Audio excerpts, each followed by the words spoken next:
So when we take out the bike, we have to take some knife and cut these little zip ties, cut them off, and all the parts to the bike.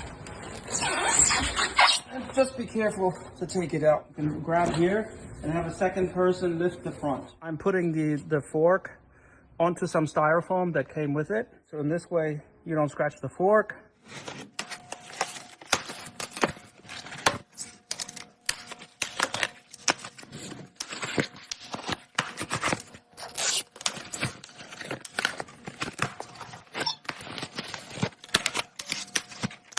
Don't forget this guy.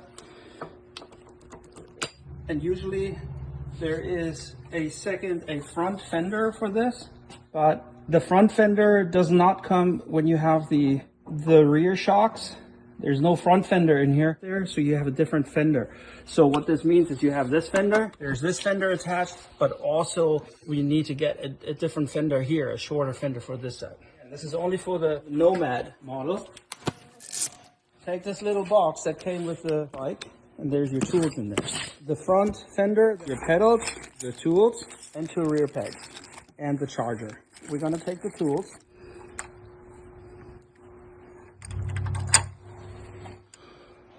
All right, and now we're aligning the handlebars in the right direction onto the bike.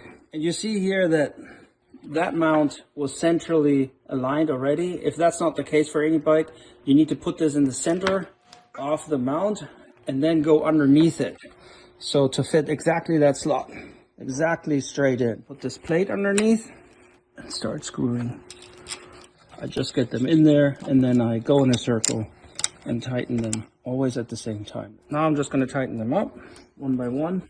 You do want to be a little careful with this bracket because that's durable plastic, so don't over tighten that one on the display mount. Now we're going to connect the display to the controller unit. And there it is. And here's a very fine detail. You see these 5 little entries and the little gap that's on top. So this little top gap needs to match with this little guy right there so you don't bend it in any other way. So that's what you need to hit. Right there. So it only closes in one particular way. And now you cover it up. And that's it. Only in the Nomad model, you have a through axle. And this through axle needs to be taken out. So you can unscrew this. You can also go with an Allen wrench right here. So you take this out. You take out this little red piece here because that's where the brake disc goes. Okay, that's just for transporting.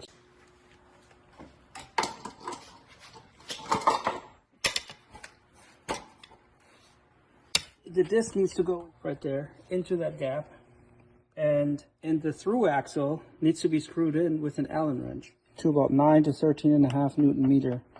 You tighten this up. Please make sure that when you torque it in, that right here in this screw, that you hold the screw tight, but also that it captures the thread. Make sure it really latches on to the thread. Make sure this is screwed in to about 9 to 13.5 Newton meter. We're gonna put the pedals on. You see here, left and right. It's always in driving direction. Make sure you'll catch the thread when you hold it on. Tighter on the right side is righty tighty. You need to be able to do that with your hand. Then I use 15 wrench that came and I start tightening it up. Nice and tight. You can also put a little grease in there. On the left, we'll do the same, but now it's lefty tighty. So don't screw it in the wrong direction. And take my 15 and tighten it up. That's it. Now we're grabbing the front fender. That screw we need to take out, and the front fender goes in like this.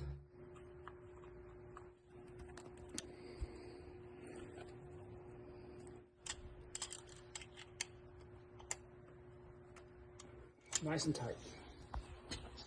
Peg holder, nice and sturdy for lots of weight, and that's where they go in. In some other models, these are already pre-installed. Just screw them in, tighten them up. There you go. Again, make sure it flips up.